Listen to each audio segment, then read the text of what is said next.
नमस्कार दोस्तों, स्वागत है आपका आपके अपने यूट्यूब चैनल में। तो दोस्तों, सीटेट का एग्ज़ाम अगस्त में होने वाला है, जिसको ध्यान में रखते हुए हम ये सीटेट की क्लासें स्टार्ट कर रहे हैं। तो सीटेट की क्लासों में हम यहाँ सीडीपी देखेंगे, child development and pedagogy subject रहेगा हमारा, जिसमें हम previous year youth competition times की जो किताब है उसने 2022-23 का ये एडिशन निकाला है, जिसमें टेट सीटेट के लिए सीडीपी के चाइल्ड डेवलपमेंट पेडागोगी के सॉल्व पेपर्स हैं प्रीवियस ईयर, जो पुराने सालों में पूछे गए हैं। वो सभी पेपरों को हम यहाँ पे देखेंगे। इसमें UP TET, C TET, B TET, M P TET, other जो भी टेट एग्ज़ाम होते हैं उन सभी के पेपरों का संलग्न है। लेकिन हम अभी इसमें सी टेट के एग्ज़ाम देखेंगे, क्योंकि सी टेट के एग्ज़ाम में पेडागोगी का पोर्शन अच्छा खासा रहता है। सी टेट का एग्ज़ाम होता है उसमें पेडागोगी का पोर्शन रहता है अच्छा खासा, इसीलिए हम सी टेट के एग्ज़ाम्स ही देखेंगे। बाकी एग्ज़ाम्स ही टाइम मिला तो देख लेंगे, वरना कोई दिक्कत नहीं है। तो ये जो आपका रहेगा यूथ कंपटीशन की किताब है, यूथ कंपटीशन की किताब को देखेंगे हम, जिसमें तुम्हारे 5010 प्लस क्वेश्चंस हैं, 5010 प्लस क्वेश्चंस हैं और 167 प्लस सेट्स हैं, 167 प्लस सेट्स हैं। इसमें सॉल्व पेपर्स हैं यूथ कंपटीशन्स के ये। तो यूथ कंपटीशन के ये प्रैक्टिस सेट हम देखेंगे। यूथ कंपटीशन की किताब है जो न्यू एडिशन आया है 2022-23 का, 22-23 न्यू एडिशन यूथ कंपटीशन। तो दोस्तों, टाइम बिना ख़राब किए चलो हम चलते हैं अपने प्रैक्टिस सेट पर। तो हम 2021 के जितने भी सेट हुए हैं 2021 वाले सेट देखेंगे, जहाँ से आपके ज़्यादातर क्वेश्चन बनने के चांसेस हैं। 2021 के सेट से आपके डिक्टो क्वेश्चन उठ जाएंगे, क्योंकि 2021 में इतने सेट्स हो चुके हैं। अगर आपने कुछ नहीं पढ़ा, 2021 के प्रैक्टिस सेट ही कर लिए प्रीवियस ईयर के, तो विश्वास मानो कि आप 100% पास कर जाओगे सी टेट को। सी टेट पास करने के लिए आपको और कुछ पढ़ने की ज़रूरत नहीं पड़ेगी। यूथ कंपटीशन के ये सेट्स पढ़ लो बस, प्रीवियस ईयर के। इसमें डिस्क्राइब करके भी दे रखा है, जो भी क्वेश्चन है उसका डिस्क्रिप्शन दे रखा है। देखो, डिस्क्राइब करके, जैसे ये क्वेश्चन है तो इसका डिस्क्राइब करके ये दे रखा है, तो यहाँ से भी आपके क्वेश्चन बनने के चांस बन जाते हैं। तो आपको अदर कहीं से कुछ पढ़ने की ज़रूरत ही नहीं पड़ेगी। तो दोस्तों, स्टार्ट करते हैं 2021 प्राइमरी टीचर का। इसमें प्राइमरी अपर प्राइमरी दोनों शामिल है। तो हमसे ऐसे ही जुड़ने के लिए और नई वीडियो देखने के लिए, जिससे जो आपके लिए लाभदायक हो, सी टेट एग्ज़ाम में आपके डिक्टो क्वेश्चन यही जाएंगे, ये मैं बार बार बोल रहा हूँ। तो चैनल को सब्सक्राइब कर लें हमारे को, जिससे कि आपको नई नई वीडियो मिलती रहे, और बेल आइकन को ज़रूर दबा लें। ठीक है दोस्तों, स्टार्ट करते हैं 2021 C TET C D P, C TET C D P 2021 class 1 to 5 youth competition की है ये। ठीक है दोस्तों, स्टार्ट करते हैं तो क्लास अपनी। पहला क्वेश्चन देखते हैं आपका। ओके, पहला क्वेश्चन कह रहा है हमारा, निम्न में से कौन सा नियम यह सुझाव देता है कि शरीर के विभिन्न अंग विकास के विभिन्न चरणों में भिन्न भिन्न दरों में विकसित होते हैं। ऑप्शन ए है विकास एकायामी है, यूनिडायमेंशनल है। ऑप्शन बी विकास एक दिशीय है, यूनिडायरेक्शनल है। या ऑप्शन सी विकास एक असतत प्रक्रिया है, डिसकंटिन्यूस प्रोसेस है। या ऑप्शन डी विकास की दिशा अधोगामी एवं शीर्षगामी है। तो इसका करेक्ट आंसर हो जाएगा ऑप्शन डी। देखते हैं आगे क्या दे रखा है। इसमें दे रखा है शरीर के विभिन्न अंग विकास के विभिन्न चरणों में भिन्न भिन्न दरों से विकसित होते हैं। यह दर्शाता है कि विकास की दिशा अधोगामी एवं शीर्षगामी है। इसे विकास का क्रम या विकास का सिद्धांत भी कहते हैं। इसे विकास का क्रम या विकास का सिद्धांत भी कहते हैं। ठीक है, इसके अंतर्गत बालकों के जन्म पूर्व जीवन यानी पेरेंटल लाइफ में होने वाली शारीरिक वृद्धि अधोगति हेड टू फुट का अनुसरण करती है। कौन से में? इसे कहते हैं सिफेलोकॉडल सीक्वेंस यानी मस्तकाधोमुखी क्रम। इस क्रम में सबसे पहले हेड रीजन, सबसे पहले मस्तिष्क क्षेत्र यानी हेड रीजन का विकास होता है, फिर धड़ क्षेत्र ट्रंक रीजन का विकास होता है, तथा अंत में पैर क्षेत्र लेग रीजन में शरीर के विभिन्न अंगों का विकास क्रमानुसार होता है।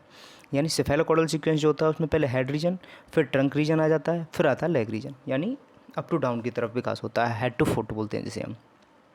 इसी प्रकार सामीप्यता की प्रवृत्ति दूसरा होता है सामीप्यता की प्रवृत्ति। तो सामीप्यता की जो प्रवृत्ति होती है उसमें क्या होता है आपका, सामीप्यता की प्रवृत्ति को बोलते हैं प्रॉक्सिमोडिस्टल टेंडेंसी। प्रॉक्सिमोडिस्टल टेंडेंसी बोलते हैं सामीप्यता की प्रवृत्ति को। इसमें क्या होता है, पहले केंद्र में स्थित अंगों की रचना वो नियंत्रण होता है, फिर केंद्र से दूर स्थित अंगों की रचना वो नियंत्रण होता है। यही कारण है कि बालक पहले हाथ व पैर की मांसपेशियों पर नियंत्रण करना सीखता है तथा बाद में उंगलियों के संचालन में निपुण होता है। अतः धीरे धीरे विभिन्न चरणों में बालक का संपूर्ण विकास हो जाता है। नेक्स्ट क्वेश्चन देखते हैं, क्वेश्चन नंबर 2। दूसरा क्वेश्चन क्या कहता है, कौन सा कथन सही है, सही कथन बताना है इसमें हमें, कौन सा कथन सही है। ऑप्शन ए क्या कह रहा है हमारा, ऑप्शन ए कह रहा है बच्चों का विकास एक सामाजिक सांस्कृतिक परिप्रेक्ष्य में होता है। ऑप्शन बी, बचपन वह अवधि है जिसे 10 भिन्न अवस्थाओं में बांटा जा सकता है। ऑप्शन सी कह रहा है आपका बच्चों की सोच सामाजिक अंतःक्रिया से प्रभावित नहीं होती है। ऑप्शन डी, बच्चों का विकास केवल आनुवांशिकता पर आधारित होता है। तो इसका करेक्ट आंसर है option A. Option A correct answer है इसका, बच्चों का विकास एक सामाजिक सांस्कृतिक परिप्रेक्ष्य में होता है। तो देखते हैं कैसे। बालकों का विकास एक सामाजिक सांस्कृतिक परिप्रेक्ष्य में होता है, यह कथन पूर्णतः सही है, क्योंकि सामाजिक सांस्कृतिक संदर्भ में वे तत्व आते हैं जो बालक के विकास को प्रभावित करते हैं। जो बच्चे उच्च सामाजिक आर्थिक स्तर के होते हैं उन्हें उच्च स्तर का भौतिक सुविधाएं प्राप्त होती हैं, अतः उनका विकास भी निम्न सामाजिक आर्थिक स्तर के बच्चों की तुलना में तेज़ी से होता है। जब बच्चे सामाजिक सांस्कृतिक कार्यक्रमों में भाग लेते हैं तो वे विभिन्न प्रकार की सामाजिक गतिविधियों से परिचित होते हैं, जैसे अपने से छोटे व्यक्तियों के साथ मृदुता का व्यवहार करना चाहिए, बड़ों का आदर करना चाहिए। सामाजिक संदर्भ में पास पड़ोस बालक को समाज में रहकर जीवन तथा समय व्यतीत करना सिखाता है। धार्मिक संस्थाएं समाज में होने वाले विभिन्न धार्मिक कार्यक्रमों के प्रति बालक में रुचि पैदा करती हैं, जिससे वह गतिशील होकर उन कार्यों में अपना सहयोग दिखाता है। बालक का सांस्कृतिक परिवेश भी बालक के विकास का विशेष प्रभाव डालता है, यानी बालक के विकास पर विशेष प्रभाव जो होता है बालक का सांस्कृतिक परिवेश का भी होता है।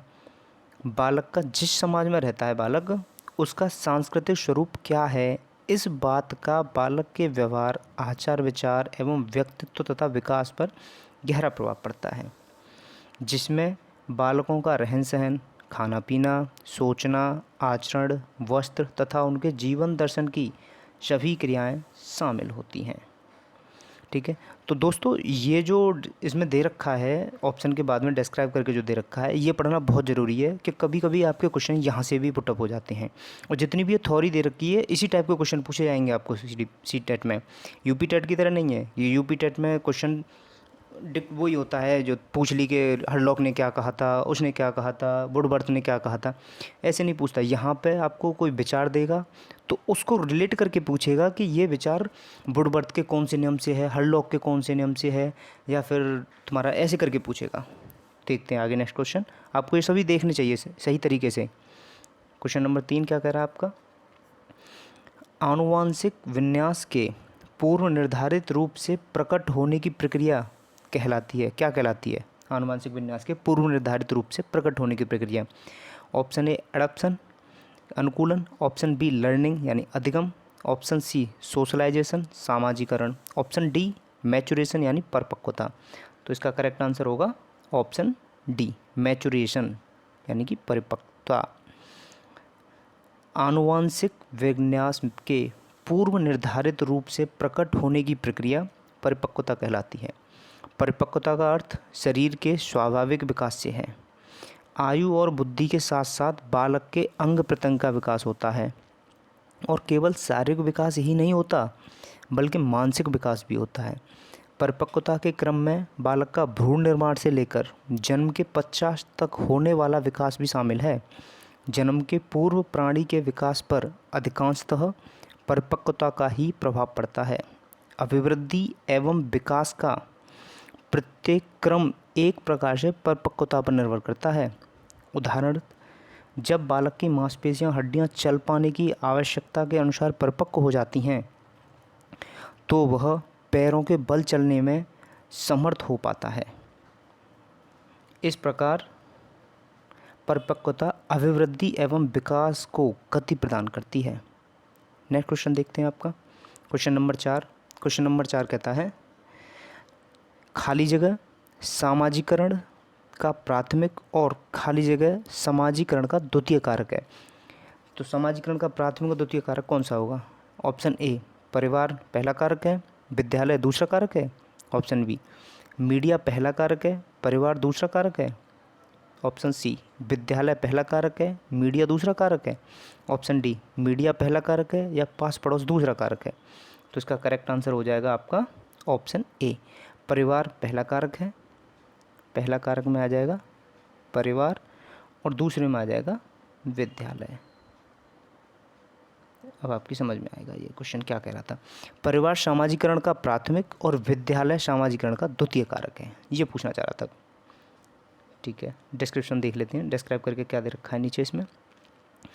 परिवार समाजीकरण का प्राथमिक और विद्यालय समाजीकरण का द्वितीय कारक है। समाजीकरण एक ऐसी प्रक्रिया है जो नवजात शिशु को सामाजिक प्राणी बनाती है। समाजीकरण से न केवल मानव जीवन का प्रभाव अखंड तथा सतत रहता है, बल्कि मानवोचित गुणों का विकास होता है और व्यक्ति सुसभ्य व सुसंस्कृत भी बनता है। परिवार को बालक के समाजीकरण का प्राथमिक कारक माना जाता है, क्योंकि प्रत्येक बालक परिवार में माता पिता भाई बहनों के साथ रहकर प्रेम, सहानुभूति, सहनशीलता तथा सहयोग आदि अनेक सामाजिक गुणों को सीखता है। परिवार में रहते रहते बालक प्रत्यक्ष अप्रत्यक्ष रूप से अपने परिवार के आदर्शों, मूल्यों, रीति रिवाजों को धीरे धीरे सीख जाता है, जबकि विद्यालय का स्थान परिवार तथा पड़ोस के बाद आता है, जहाँ पर वह प्रत्यक्ष शिक्षा द्वारा सामाजिक नियमों, आदर्शों का ज्ञान प्राप्त करता है। अतः विद्यालय सामाजीकरण का द्वितीय कारक है। नेक्स्ट क्वेश्चन देखते हैं, क्वेश्चन नंबर 5। क्वेश्चन 5 क्या कहता है आपका? लॉरेंस कोहलबर्ग के अनुसार 7-8 वर्षीय बच्चों में नैतिक निर्णय लेने का आधार क्या है? ऑप्शन ए सामाजिक व्यवस्था बनाए रखना।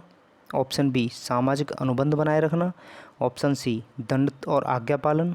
ऑप्शन डी सार्वभौमिक नैतिक सिद्धांत। तो इसका करेक्ट आंसर क्या हो जाएगा? ऑप्शन सी दंड और आज्ञा पालन। लॉरेंस कोहलबर्ग के अनुसार 7-8 वर्षीय बच्चों में नैतिक निर्णय लेने का आधार दंड और आज्ञा पालन है, यानी कि डर के दंड की वजह से या फिर आज्ञा मानने की वजह से 7-8 वर्ष के बालक किसी काम को करते हैं। लॉरेंस कोहलबर्ग ने बताया था यह कोहलबर्ग के नैतिक विकास की प्रथम अवस्था प्री कन्वेंशनल स्टेज के अंतर्गत आती है, यानी कि पूर्व परंपरागत नैतिक अवस्था के अंतर्गत आता है ये 7 से 8 वर्ष का बालक, जो कि ये प्री कन्वेंशनल एज कितने तक है? 4 से 10 वर्ष तक है। दंड और आज्ञा पालन क्या है? यह कोहलबर्ग के नैतिक विकास की पूर्व परंपरागत नैतिक अवस्था का प्रथम चरण है। इस अवस्था में बालक के निर्णय लेने का आधार बाह्य कारकों पर केंद्रित होता है, यानी बाहरी कारकों पर केंद्रित होता है।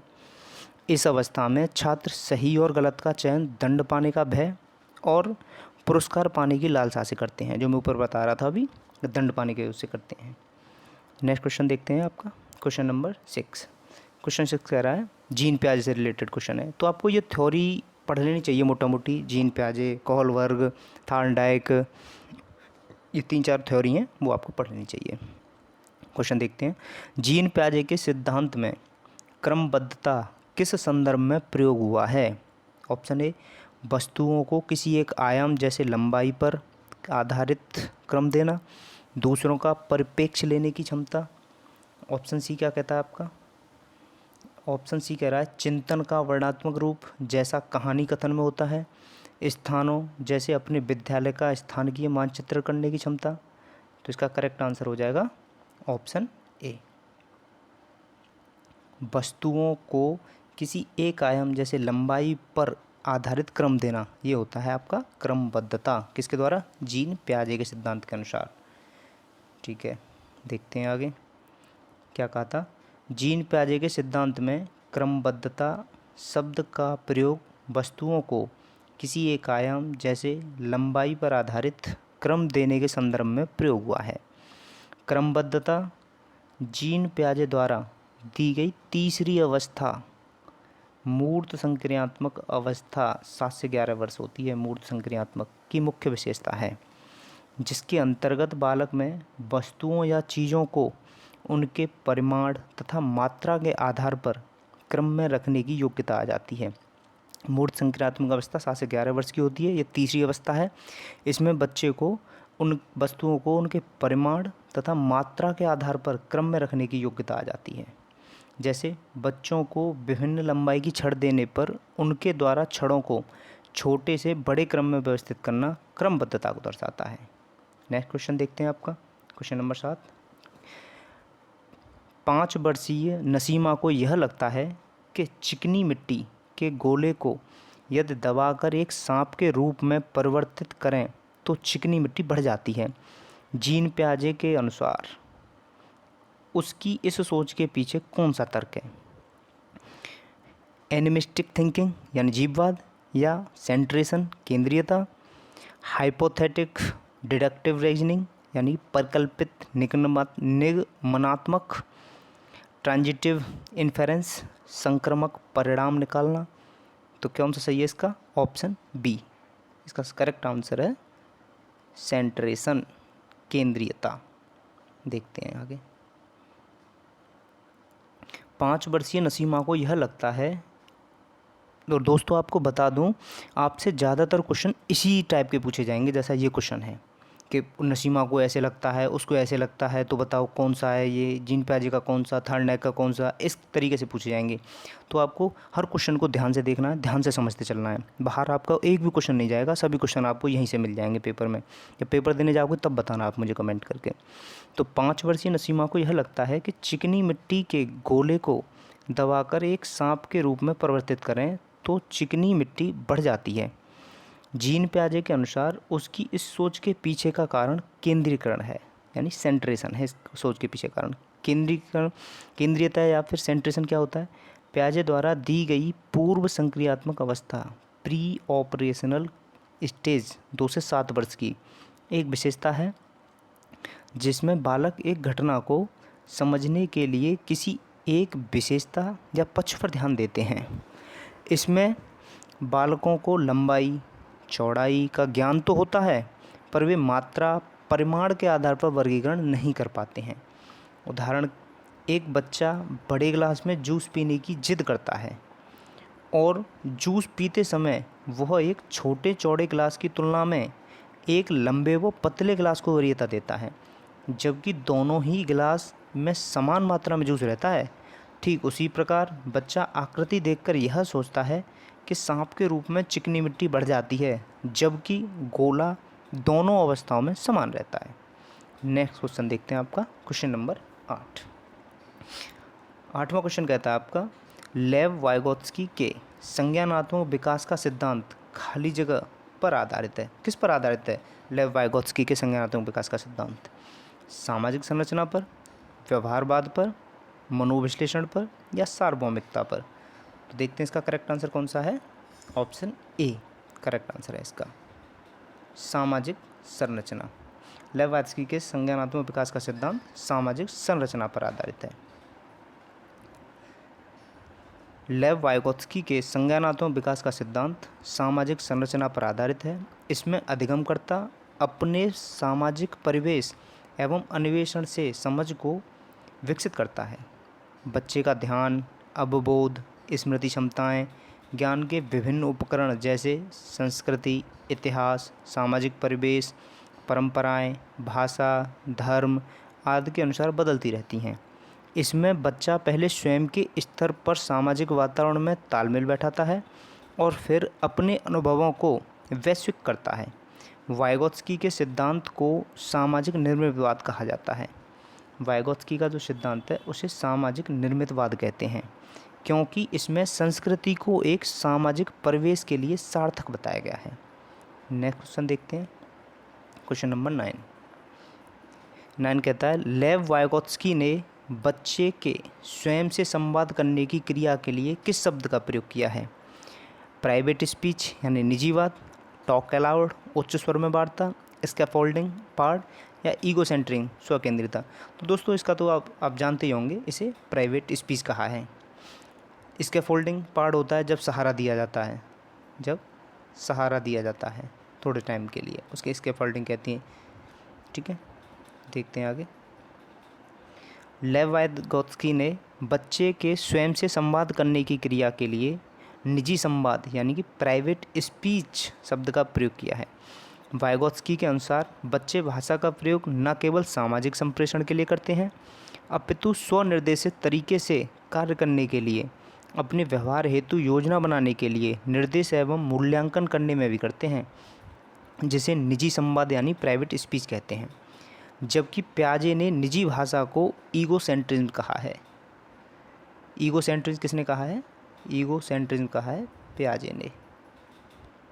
प्याजे, ईगोसेंट्रिज्म आपके प्याजे ने कहा है। ठीक है, प्याजे ने ईगोसेंट्रिज्म कहा है। ठीक है, प्याजे के अनुसार बच्चा सब कुछ अपने नज़रिए से देखता है। ऐसा इसलिए है क्योंकि वह पूरी दुनिया को अपने जैसा सोचने पर विश्वास करता है। यही स्वकेंद्रीय है।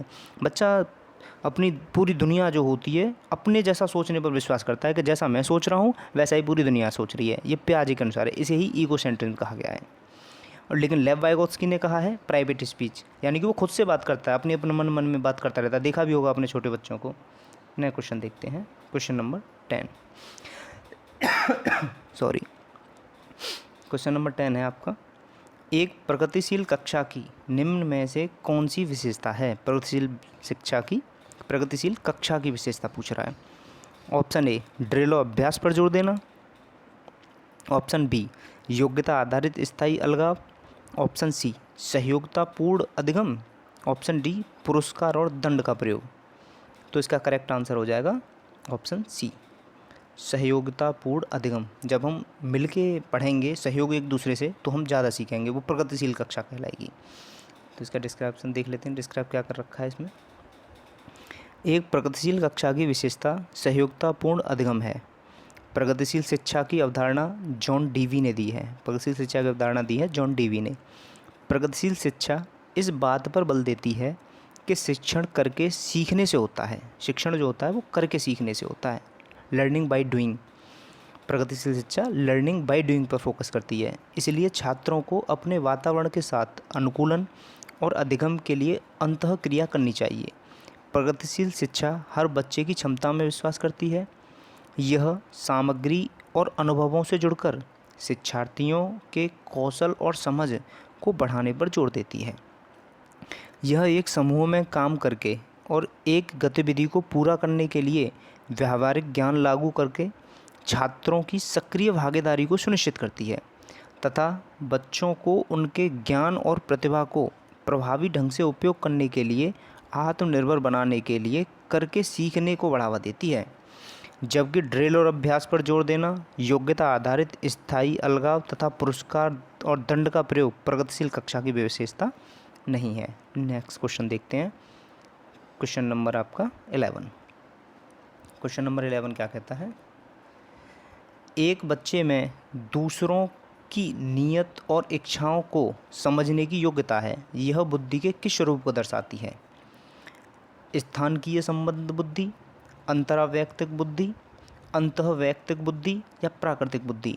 आप इन अंतरावैयक्तिक और अंतःवैयक्तिक को इंग्लिश में याद कर लो तो ठीक रहेगा, इंटरपर्सनल इंटेलिजेंस और इंट्रापर्सनल। तो इसका करेक्ट आंसर हो जाएगा आपका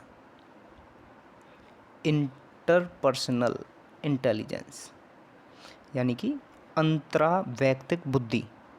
ठीक है, आगे देखते हैं। एक बच्चे में दूसरों की नीयत और इच्छाओं को समझने की योग्यता है, अतः अंतरावैयक्तिक बुद्धि को दर्शाती है। अंतरावैयक्तिक बुद्धि हार्वर्ड गार्डनर की 9 बहुबुद्धि में से एक है। हार्वर्ड गार्डनर ने कितनी बुद्धि बताई? 9 में से एक है ये अंतरावैयक्तिक बुद्धि। और यह इस बात को दर्शाती है कि एक व्यक्ति दूसरों को समझने और व्यवहार करने में कितना कुशल है, जैसे राजनेता, शिक्षक, चिकित्सक, सेल्समैन आदि। जबकि अंतःवैयक्तिक बुद्धि यानी कि इंटरपर्सनल इंटेलिजेंस जो होती है, में वे व्यक्ति आते हैं जो अपनी भावात्मक स्थिति, प्रेरणाओं से अवगत होने में अच्छे होते हैं, यानी खुद से अपनी स्थितियों को समझने में अच्छे होते हैं, दूसरों से उन्हें कोई मतलब नहीं होता। ये होता है इंटरपर्सनल। इंटरपर्सनल वाला जो होता है वो दूसरों की इच्छाओं को समझ जाता है। तो इंटरपर्सनल में ये दूसरों के साथ संबंधों की खोज करते हैं, दिवा स्वप्न में लीन होते हैं, सोचते रहते हैं पूरे दिन में ये कर दूं वो कर दूं। कल्पनाओं में व्यक्तिगत ताकत का आकलन करते हैं, जैसे कवि। Next question, question number 12 question देखते हैं आपका क्या कहता है। राष्ट्रीय शिक्षा नीति 2020 NEP 2020 नेशनल एजुकेशन पॉलिसी निम्न में से कौन सा कथन प्रस्तावित है? NEP की फुल फॉर्म याद रखना पहले तो। NEP की फुल फॉर्म होती है नेशनल एजुकेशन पॉलिसी। तो इसका ऑप्शन ए कह रहा है अपनी मातृभाषा में शिक्षित होना और प्रौद्योगिक उन्नति में बाधक है, ऐसा कहता है, कथन है ऐसा NEP 2020 में? कोई नहीं, देखते हैं। ऑप्शन बी क्या कहता है, विद्यालयों को बच्चों को अंग्रेजी भाषा की प्रथम भाषा के रूप में सीखने और बोलने के लिए प्रोत्साहित करना चाहिए। आगे देखते हैं। ऑप्शन सी, बाल विद्यार्थियों के लिए बहुभाषी होने के उच्च संज्ञानात्मक लाभ हैं। ये ठीक है, बहुभाषी जहाँ भी लिखा मिल जाए वो करेक्ट आंसर होगा आपका, क्योंकि NEP 2020 सबसे ज़्यादा जोर देता है बहुभाषी होने पर, मल्टीलिंगुअलिज्म होने पर बहुत ज़्यादा जोर देता है। ठीक है, ये आपका सी ऑप्शन करेक्ट आंसर है। क्या कहता है, राष्ट्रीय शिक्षा नीति 2020 NEP 2020 में बाल विद्यार्थियों के लिए बहुभाषी होने के उच्च संज्ञानात्मक लाभ हैं। जैसा कि शोध से स्पष्ट रूप से पता चलता है कि बच्चे 2 से 8 साल की उम्र के बीच बहुत तेज़ी से भाषा सीखते हैं। कब सीखते हैं बहुत तेज़ी से? 2 से 8 साल की उम्र के बीच में, तथा उनमें अनुकरण करने की क्षमता अधिक होती है। बच्चों को शुरुआती दिनों में लेकिन मातृभाषा पर विशेष जोर देने के साथ, यानी सबसे ज़्यादा किस पर जोर देना है? मातृभाषा पर शुरुआती दिनों में भाषाओं से अवगत कराया जाएगा। NCF 2005, NCF की फुल फॉर्म होती है नेशनल करिकुलम फ्रेमवर्क 2005, बहुभाषीयता को एक संसाधन मानती है। क्या मानती है? संसाधन। ये क्वेश्चन पूछा गया है आपका कि NCF 2005 बहुभाषीयता को क्या मानती है, तो इसमें करेक्ट आंसर होगा आपका संसाधन, जिसमें बच्चा बहुत सी भाषाओं का ज्ञान अपने सहपाठियों से सीख सकता है। नेक्स्ट क्वेश्चन देखते हैं, क्वेश्चन नंबर 13 क्वेश्चन क्या कहता है आपका, जेंडर भूमिकाएं खाली जगह हैं। क्या है जेंडर भूमिका? अधिग्रहित व्यवहार यानी कि लर्न बिहेवियर, जन्मजात व्यवहार, इनमेट बिहेवियर है जेंडर भूमिका, जैविक संरचनाएं, बायोलॉजिकल कंस्ट्रक्शन, या आनुवांशिक निर्धारण या जेनेटिकल डिटरमाइंड। तो क्या होंगी इसमें से? देखते हैं। आपका ऑप्शन ए करेक्ट आंसर है। ऑप्शन ए यानी कि learn behaviour, gender roles are learn behaviour, अधिग्रहित व्यवहार है। आगे देखते हैं क्या दे रखा है इसमें।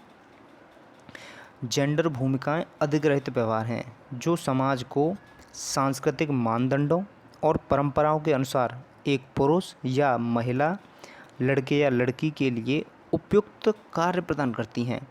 ये भूमिकाएं लड़कियों को घरेलू कार्य जैसे खाना बनाना माँ के साथ, घर में रहकर सिलाई कढ़ाई करने के कार्य के लिए प्रेरित करती हैं, तथा लड़कों को वर्चस्व प्रदान करती हैं। ये भूमिकाएं नारी शिक्षा का भी विरोध करती हैं। ये समाज द्वारा दिए गए उस व्यवहार के अंतर्गत आती हैं जिसमें बालिकाओं का जीवन लैंगिक मतभेद के कारण दुर्गम हो जाता है, अतः जेंडर भूमिकाएं अधिग्रहित व्यवहार हैं। नेक्स्ट क्वेश्चन देखते हैं, क्वेश्चन नंबर 14 क्या कहता है, सतत एवं समग्र मूल्यांकन का प्राथमिक उद्देश्य क्या है? यानी कि कंटिन्यूअस एंड कम्प्रहेंसिव एवैल्यूएशन की बात कर रहा है ये।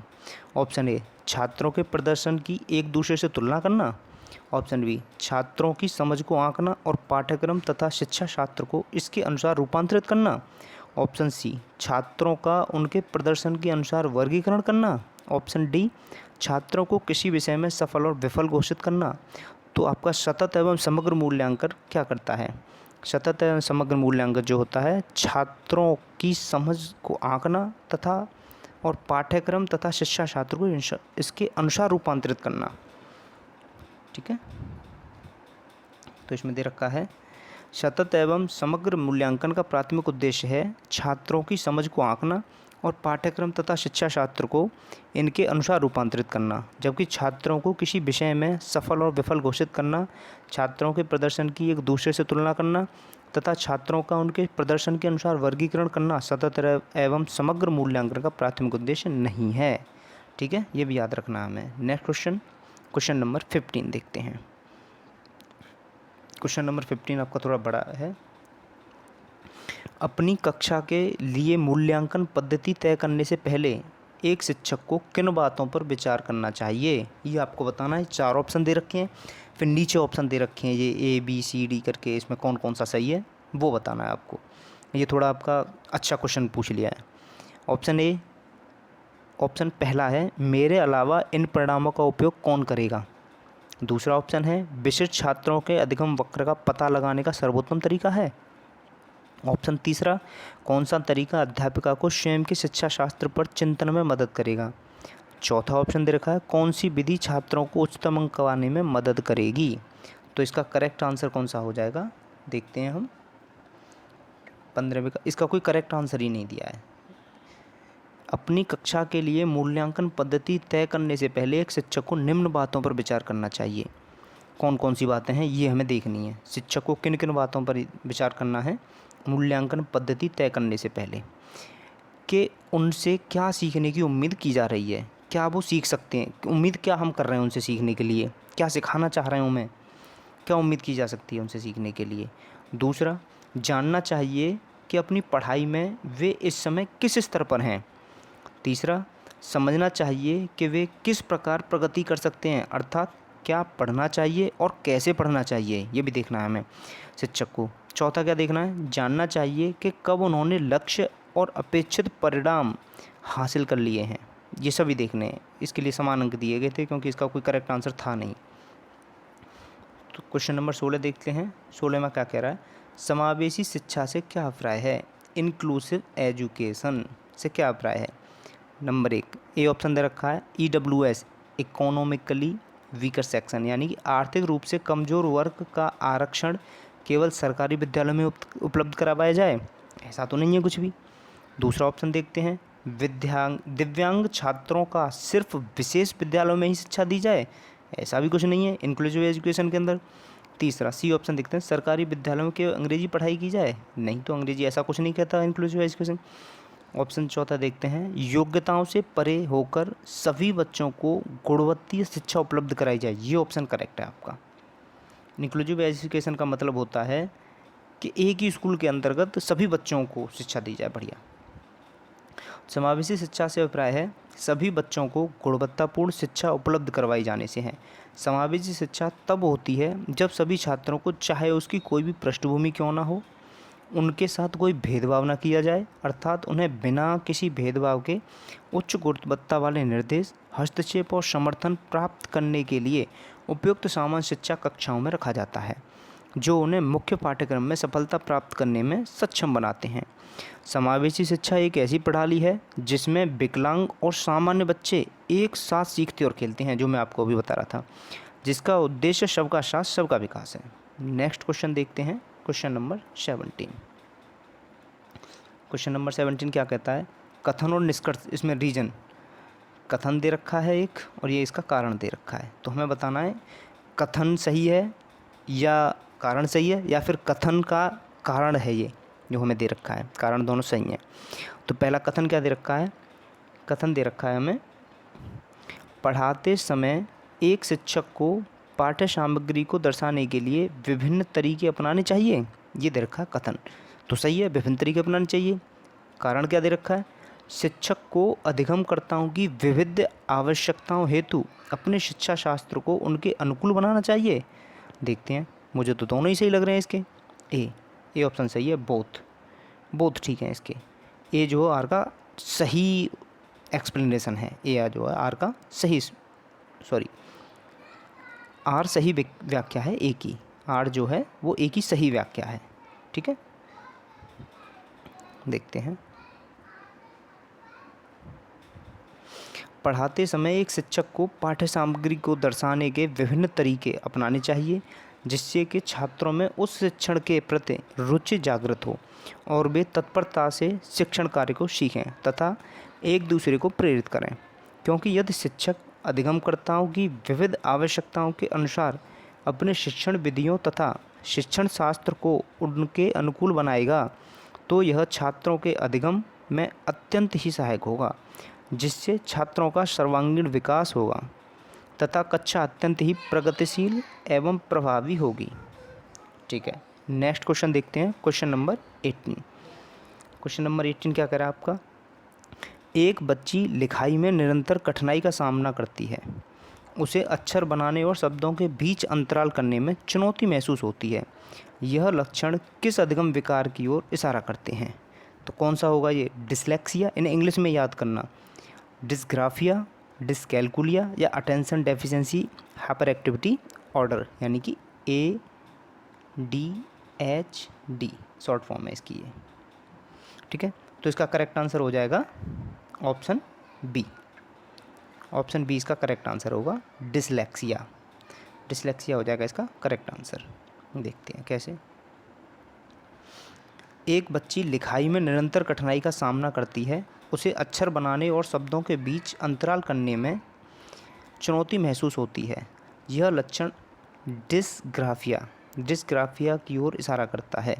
जबकि पठन वैकल्यन डिसलेक्सिया क्या होता है? डिसलेक्सिया में छात्रों को अक्षरों को पढ़ने में कठिनाई होती है। वो 100 को वाज, डी को बी पढ़ता है, ये होता है डिसलेक्सिया। और डिसकैलकुलिया में छात्र गणितीय संबंधी गणना को करने में असफल रहता है। नेक्स्ट क्वेश्चन, क्वेश्चन नंबर 19 देखते हैं क्या कहता है नेक्स्ट क्वेश्चन। विद्यार्थियों में व्यक्तिगत विभिन्नताओं को पूरा करने के लिए एक शिक्षक को क्या करना चाहिए? मानकीकृत पद्धतियों और आकलन के तरीकों का उपयोग करना चाहिए। शिक्षा शास्त्रीय उपागमों और मूल्यांकन के विविध साधनों का उपयोग करना चाहिए। रटन आधारित अधिगम को, रटन की बात जहाँ जाए वो तो गलत है, अधिगम को निर्धारित करने के लिए एक रूप शिक्षार्थ का इस्तेमाल करना चाहिए। योगात्मक आकलन पर बल देना चाहिए। रटन तो करना ही नहीं है, आपको गलत मारना है रटन पे तो। पेपर पेंसिल आधारित परीक्षणों की संख्या में वृद्धि करना और पुनर्स्मरण पर बल देना चाहिए, ये भी गलत होगा इसका। देखते हैं इसका, बचे दो में से कौन सा ठीक है? इसका हो जाएगा B option, B correct option है इसका। शिक्षा शास्त्रीय उपागमों और मूल्यांकन के विविध साधनों का उपयोग करना चाहिए। विद्यार्थियों में व्यक्तिगत विभिन्नता को पूरा करने के लिए एक शिक्षक को शिक्षा शास्त्रीय उपागमों और मूल्यांकन के विविध साधनों का उपयोग करना चाहिए। जबकि केवल पेपर पेंसिल आधारित परीक्षणों की संख्या में वृद्धि करके और पुनर्स्मरण पर बल देकर छात्रों की व्यक्तिगत विभिन्नताओं को पूरा नहीं किया जा सकता। एक शिक्षक मानकीकृत पद्धतियों और केवल आकलन के तरीकों का उपयोग करके तथा रटन आधारित अधिगम को निर्धारित करने के लिए एक रूप शिक्षा शास्त्र का निर्माण करके तथा योगात्मक आकलन पर बल देकर छात्रों की व्यक्तिगत विभिन्नताओं तक नहीं पहुंच सकता है, क्योंकि इन प्रक्रियाओं के द्वारा छात्र नकारात्मकता के वशीभूत होकर मानसिक तनाव से ग्रस्त हो जाता है।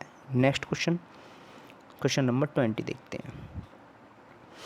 निम्न में से कौन सा सृजनात्मकता का अनिवार्य लक्षण है? क्रिएटिविटी, सृजनात्मकता को क्या कहते हैं? क्रिएटिविटी का। ऑप्शन ए डाइवर्जेंट थिंकिंग यानी अपसारी चिंतन, आवेगशीलता इम्पल्सिवनेस, सोच में केंद्रीकरण या फिर कन्वर्जेंट अभिसारी चिंतन। देखते हैं इसका ऑप्शन है ए ऑप्शन करेक्ट है इसका, अपसारी चिंतन, डाइवर्जेंट थिंकिंग। डाइवर्जेंट थिंकिंग का मतलब क्या होता है? कोई ये पॉइंट है, यहाँ से आप ये ऐसे डाइवर्ज हो गए, यहाँ से ये भी इधर भी जा रहे हैं, इधर भी सोच रहे हैं, इधर भी सोच रहे हैं, मतलब आप पे कोई रोक नहीं है सोचने की, आप किधर भी कोई भी सोच सकते हो। कन्वर्जेंट थिंकिंग क्या होता है, आप बाहर से अंदर की तरफ आ रहे हो, यानी कि एक पॉइंट पे आकर सिकुड़ रही है आपकी सोच, एक पॉइंट पे आकर के आपकी सोच छोटी होती जा रही है, ये होती है कन्वर्जेंट।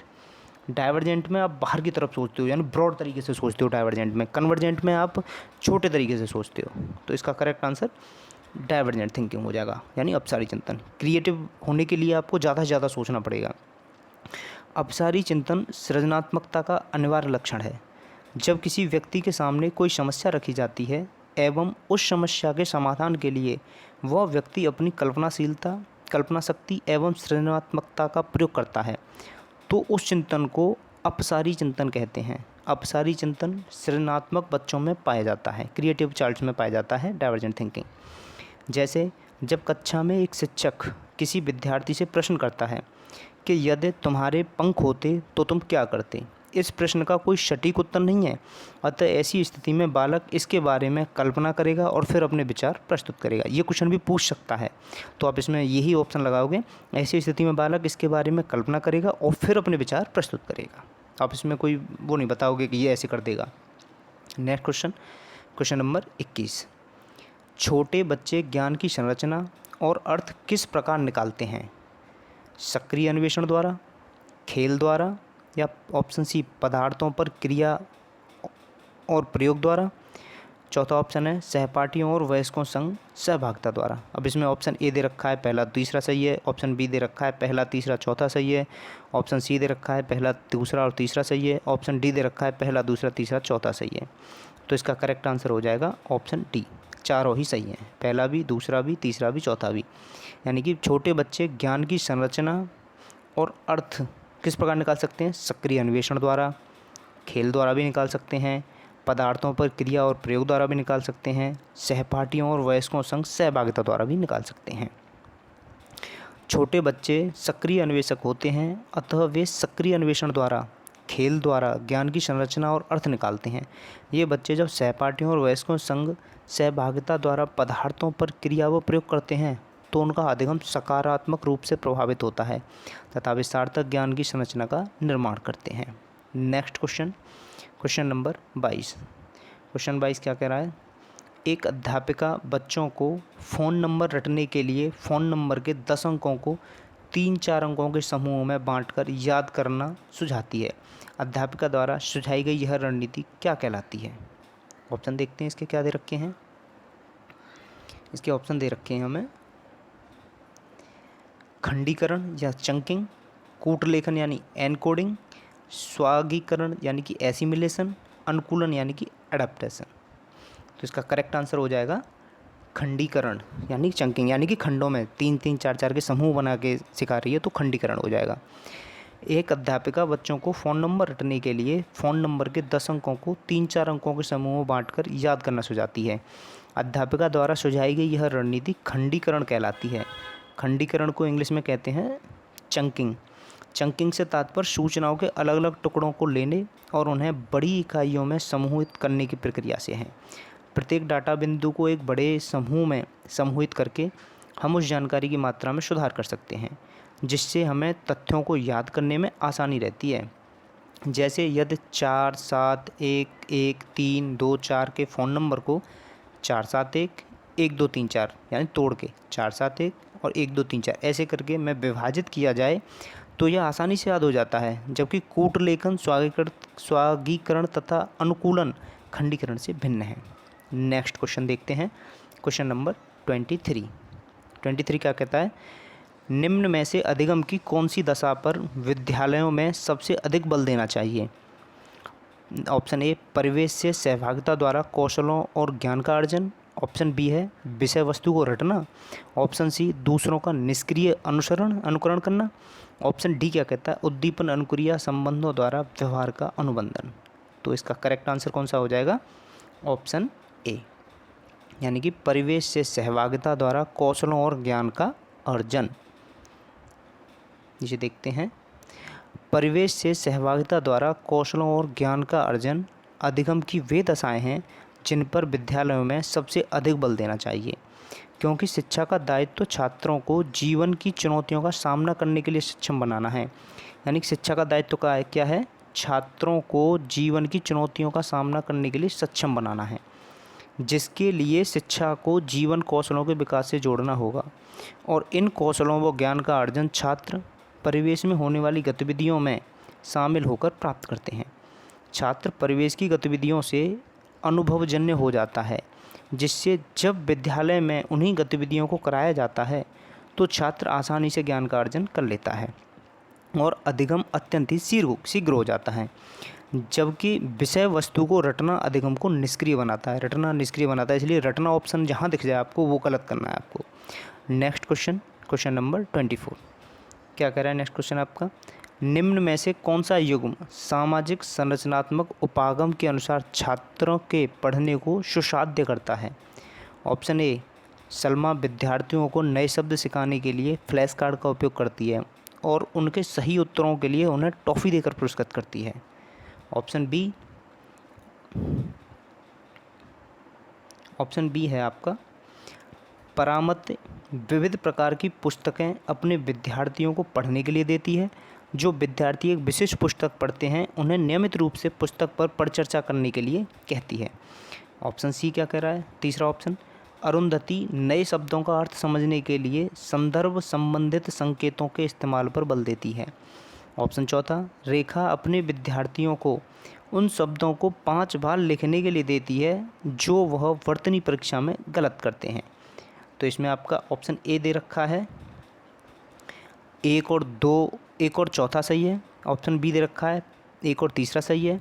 ऑप्शन सी दे रखा है, 2 और तीसरा सही है। ऑप्शन डी दे रखा है, पहला और दूसरा सही है। तो आपका करेक्ट आंसर हो जाएगा ऑप्शन सी, दूसरा और तीसरा सही है। देखते हैं कैसे। सामाजिक संरचनात्मक उपागम के अनुसार छात्रों को पढ़ने के लिए सुसाध्य करने वाला युग्म इस प्रकार है। परामर्श विविध प्रकार की पुस्तकें अपने विद्यार्थियों को पढ़ने के लिए देती है। जो विद्यार्थी एक विशेष पुस्तक पढ़ते हैं उन्हें नियमित रूप से पुस्तक पर परिचर्चा करने के लिए कहती है। अगर उस पर परिचर्चा करेगा तो उसने जो भी पढ़ा है वो उसका रिकॉल हो जाएगा। तथा अरुंधति क्या कहती है, अरुंधति नए शब्दों का अर्थ समझने के लिए संदर्भ सहित संकेतों के इस्तेमाल पर बल देती है। तो ये भी ठीक हो जाएगा। नेक्स्ट क्वेश्चन नंबर 25 क्या कहता है आपका क्वेश्चन, एक शिक्षक होने के नाते आप अपने छात्रों में समस्या समाधान क्षमता को किस प्रकार सुसाध्य कर सकते हैं। शिक्षक से रिलेटेड पूछ लिया कि आप कैसे अपने छात्रों में समस्या समाधान क्षमताओं को सुसाध्य करेंगे। ऑप्शन ए, अपने विद्यार्थियों में डर की भावना पैदा करेंगे। डर की भावना कभी पैदा नहीं करनी है, गलत ऑप्शन। समस्याओं के हल हेतु अटल तरीके के इस्तेमालों को बढ़ावा देकर, देखते हैं। समरूपों के इस्तेमालों को बढ़ावा देकर, देखते हैं।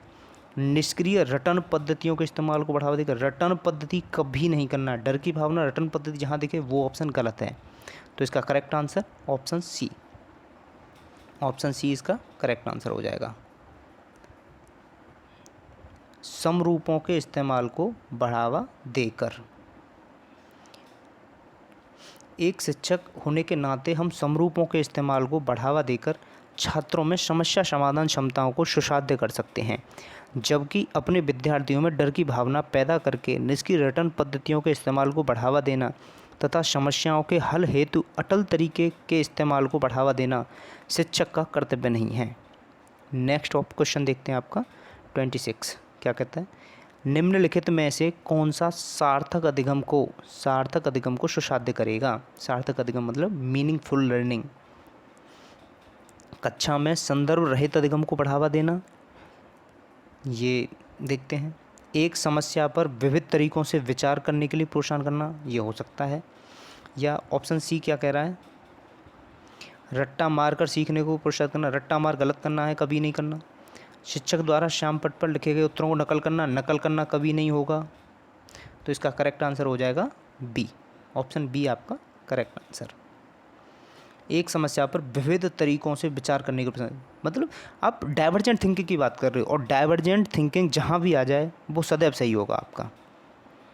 देखते हैं क्या कह रहा है, एक समस्या पर विविध तरीकों से विचार करने के लिए प्रोत्साहित करना सार्थक अधिगम को सुसाध्य करेगा, क्योंकि जब छात्र किसी एक ही बिंदु पर विचार करेंगे, कल्पनाशील होंगे और अपने सृजनात्मक युक्त विचारों को शिक्षक के सामने रखने के लिए प्रोत्साहित होंगे, तो नए विचारों को खोजने में छात्रों के अंदर सार्थक अधिगम उत्पन्न होगा, क्योंकि विषय वस्तु का रट्टा मारने से बालकों को निष्क्रियता उत्पन्न होती है। जब छात्र श्यामपट्ट पर लिखे गए उत्तरों की नकल करते हैं तो भी वे अधिगम को सार्थक नहीं बना पाते। नेक्स्ट क्वेश्चन 27 देखते हैं क्या कहता है। अगर विद्यार्थी अपने कार्य की सफलता को आंतरिक कारणों पर आरोपित करते हैं, उनमें खाली जगह की भावना उत्पन्न होती है। जो आंतरिक कारणों पर करते हैं यानी कि अपने खुद से अंदर से लाके जब कार्य करते हैं तो क्या होता है, शर्म होती है। नहीं, शर्म क्यों होगी जब कर रहा है तो किसी काम। गुस्सा क्यों आएगा, उत्कंठा क्यों होगी, उसे गर्व होगा ना खुद पे। ऑप्शन सी सही ऑप्शन है इसका। नेक्स्ट क्वेश्चन देखते हैं 28, उसमें वही लिखा था नीचे जो मैंने बता दिया आपको। शिक्षा के प्राथमिक स्तर पर बहुसंवेदनीय उपागम के इस्तेमाल को प्रोत्साहित करना चाहिए, क्योंकि बहुसंवेदनीय यानी कि मल्टी सेंसरी अप्रोच को प्रोत्साहित करना चाहिए। क्यों करना चाहिए पूछ रहा है। यह अधिगम को और अधिक प्रभावशाली बनाता है। यह कुछ बच्चों को शिक्षा से वर्जित करने के मौके देता है। नहीं, शिक्षा से वर्जित तो किसी को करना ही नहीं है। यह अध्यापक की निर्देश अवधि का काफ़ी समय बचाता है। यह बच्चों में आज्ञापरणता पैदा करता है। तो इसका करेक्ट आंसर कौन सा हो जाएगा, ऑप्शन ए। यह अधिगम को और अधिक प्रभावशाली बनाता है। मल्टी सेंसरी अप्रोच यानी कि तरह तरह की चीज़ों को सोच के बताना, नए तरीके से समझाना बच्चे को, जिस तरीके से बच्चा समझ सकता है, तो वो उसके अधिगम को और अधिक प्रभावशाली बनाता है। शिक्षा के प्राथमिक स्तर पर बहुसंवेदीय उपागम के इस्तेमाल को प्रोत्साहित करना चाहिए, क्योंकि यह अधिगम को और अधिक प्रभावशाली बनाता है। बहुसंवेदी शिक्षण दृष्टिकोण इस विचारधारा पर आधारित है कि कुछ छात्र सबसे अच्छा तब सीखते हैं जब उन्हें दी गई सामग्री को विभिन्न तरीकों से प्रस्तुत किया जाता है। यह विधि छात्रों को पढ़ने, लिखने और वर्तनी सीखने में मदद करने के लिए एक बहुसंवेदी दृष्टिकोण का उपयोग करती है। इन गतिविधियों में सुनना, देखना, अनुरेखण और लिखने की सुविधा होती है, जिन्हें VAKT दृश्य, श्रवण, गतिज और स्पर्शनीय कहा जाता है। यानी VAKT कहते हैं उन्हें, दृश्य, श्रवण, गतिज और स्पर्शनीय। शिक्षक जो विभिन्न इंद्रियों का उपयोग करने वाली कक्षा की गतिविधियां प्रदान करते हैं, उनके छात्रों का सीखने में ध्यान बढ़ेगा और यह प्रभावशाली अधिगम का माहौल बनाएगा। नेक्स्ट क्वेश्चन देखते हैं आपका क्वेश्चन नंबर 29। छोटा करना पड़ेगा, क्वेश्चन बड़ा है ये। क्वेश्चन नंबर 29 देखते हैं क्या कह रहा है। बच्चे अक्सर विभिन्न संकल्पों के बारे में वैकल्पिक संकल्पनाएं और भ्रांतियां गठित कर लेते हैं। इस संदर्भ में कौन सा कथन सही नहीं है। इस पर बहुत ध्यान देना। नहीं है, ये क्वेश्चन थोड़ा हटके हो जाता है, डिफ़िकल्ट हो जाता है आपके लिए, क्योंकि आप हैं वाले देते हैं, नहीं वाला आप पॉजिटिव में आंसर देते हो, नेगेटिव में नहीं देते। नेगेटिव के लिए आपको उल्टा सोचना पड़ता है। देखते हैं। एक अध्यापिका को बच्चों द्वारा गठित वैकल्पिक संकल्पना और भ्रांतियों को सख्त रूप से हतोत्साहित करना चाहिए। ऑप्शन बी, बच्चों और वयस्कों में वैकल्पिक संकल्पनाओं और भ्रांतियों का गठन बहुत स्वाभाविक है। ऑप्शन सी, एक अध्यापिका को निश्चित रूप से इन वैकल्पिक संकल्पनाओं और भ्रांतियों पर गौर करना चाहिए, क्योंकि ये सीखने सिखाने की प्रक्रिया में महत्वपूर्ण हैं। ऑप्शन डी क्या कहता है, वैकल्पिक संकल्पनाओं और भ्रांतियाँ सदैव निराधार नहीं होती, बल्कि बच्चों को अपने आसपास की पूरी दुनिया के बारे में सहज समझ को दर्शाती हैं। तो इसका कौन सा ऑप्शन ठीक है, ऑप्शन ए। ये नहीं है, बाकी सब हैं। एक अध्यापिका को बच्चों द्वारा गठित वैकल्पिक संकल्पनाओं और भ्रांतियों को सख्त रूप से हतोत्साहित करना चाहिए। ये गलत क्यों है, ये गलत है सख्त रूप की वजह से। सख्त रूप नहीं आना चाहिए, सख्त नहीं है। हमें उनसे लड़ना झगड़ना थोड़ी है, बच्चों से टीचर को प्यार से समझाना है। बच्चे, थोड़ा बड़ा कर लेते हैं इसे, दिख जाएगा आपको सही से। बच्चे अक्सर विभिन्न संकल्पों के बारे में वैकल्पिक संकल्पनाएं और भ्रांतियां गठित कर लेते हैं। इस संदर्भ में एक अध्यापिका को बच्चों द्वारा गठित वैकल्पनाओं और भ्रांतियों को सख्त रूप से हतोत्साहित करना चाहिए, यह कथन सही नहीं है। जबकि बच्चों और वयस्कों में वैकल्पिक संकल्पनाओं और भ्रांतियों का गठन बहुत स्वाभाविक है। एक अध्यापिका को निश्चित रूप से इन वैकल्पिक संकल्पनाओं और भ्रांतियों पर गौर करना चाहिए, क्योंकि ये सीखने सिखाने की प्रक्रिया में महत्वपूर्ण है तथा वैकल्पिक संकल्पनाएं और भ्रांतियां सदैव निराधार नहीं होती, बल्कि बच्चों को अपने आसपास की दुनिया के बारे में सहज समझ दर्शाती हैं। नेक्स्ट क्वेश्चन, आज के सेट का ये लास्ट क्वेश्चन है। निम्न में से अधिगम का कौन सा परिप्रेक्ष्य यह कहता है कि ठोस प्रलोभनों और पुरस्कारों द्वारा विद्यार्थियों को सीखने के लिए अप्रेरित किया जा सकता है? मानवतावादी, व्यवहारात्मक, संज्ञानात्मक या सामाजिक सांस्कृतिक? तो आपका करेक्ट ऑप्शन कौन सा होगा? बिहेवियरल, व्यवहारात्मक। अधिगम का व्यवहारात्मक परिप्रेक्ष्य यह कहता है कि ठोस प्रलोभनों और पुरस्कारों द्वारा विद्यार्थियों को सीखने के लिए अभिप्रेरित किया जा सकता है, जबकि मानवतावादी क्या कहता है, यानी कि ह्यूमनिस्टिक, संज्ञानात्मक तथा सामाजिक सांस्कृतिक सिद्धांत इससे संबंधित नहीं है। तो आज आपका 2021 में पूछा गया ये 2021 में पूछा गया पहला सेट हमने कर लिया है। अगर दोस्तों वीडियो अच्छी लगे तो चैनल को सब्सक्राइब ज़रूर करें और ज़्यादा से ज़्यादा शेयर करें। ज़्यादा से ज़्यादा करें अपने दोस्तों में वीडियो को, जिससे कि और लोगों को भी ज़्यादा से ज़्यादा फ़ायदा हो सके। थैंक यू दोस्तों।